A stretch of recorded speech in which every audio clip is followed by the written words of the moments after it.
കൊല്ലം നിലമേലിൽ school bus മറിഞ്ഞ അപകടമുണ്ടാകാൻ കാരണം വാഹനത്തിന്റെ മോശം അവസ്ഥയെന്ന് മോട്ടോർ വാഹന വകുപ്പ്. തകരാറിലായ ഷോക്ക് അബ്സോർബർ താൽക്കാലികമായി കെട്ടിവെച്ചിരുന്നതായി കണ്ടെത്തി. കിളിമാനൂർ പാപ്പാല വിദ്യാജ്യോതി സ്കൂളിലെ ബസ് മറിഞ്ഞ് ഡ്രൈവർ ഉൾപ്പെടെ 25 പേർക്കാണ് പരിക്കേറ്റത്. നിലമേൽ മാറാൻകുഴി വട്ടപ്പാറ റോഡിലാണ് സ്കൂൾ ബസ് അപകടത്തിൽപ്പെട്ടത്. ക്ലാസ് കഴിഞ്ഞ് കുട്ടികളെ തിരികെ കൊണ്ടുവരുമ്പോഴാണ് അപകടം. കയറ്റത്തിൽ മറ്റൊരു വാഹനത്തിന് സൈഡ് കൊടുത്തപ്പോഴാണ് ബസ് മറിഞ്ഞത്. അപകടത്തിലേക്ക് നയിച്ചത് വാഹനത്തിന്റെ മോശം അവസ്ഥയാണെന്ന് MVDയുടെ പ്രാഥമിക പരിശോധനയിൽ കണ്ടെത്തി. വിശദമായ പരിശോധന നടത്താനും ഡ്രൈവറുടെ മൊഴിയെടുക്കാനുമാണ് തീരുമാനം.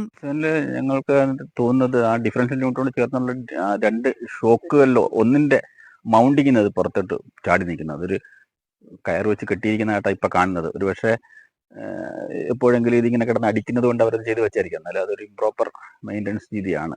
അതൊരു അലംഭാവം അവരുടെ അതോറിറ്റീസിന്റെ ഭാഗത്ത് ഉണ്ടായിട്ടുണ്ട്. ബസ്സിലുണ്ടായിരുന്ന 25 പേരെയും നാട്ടുകാരും പോലീസും ചേർന്ന് രക്ഷപ്പെടുത്തി വിവിധ ആശുപത്രികളിലേക്ക് മാറ്റി.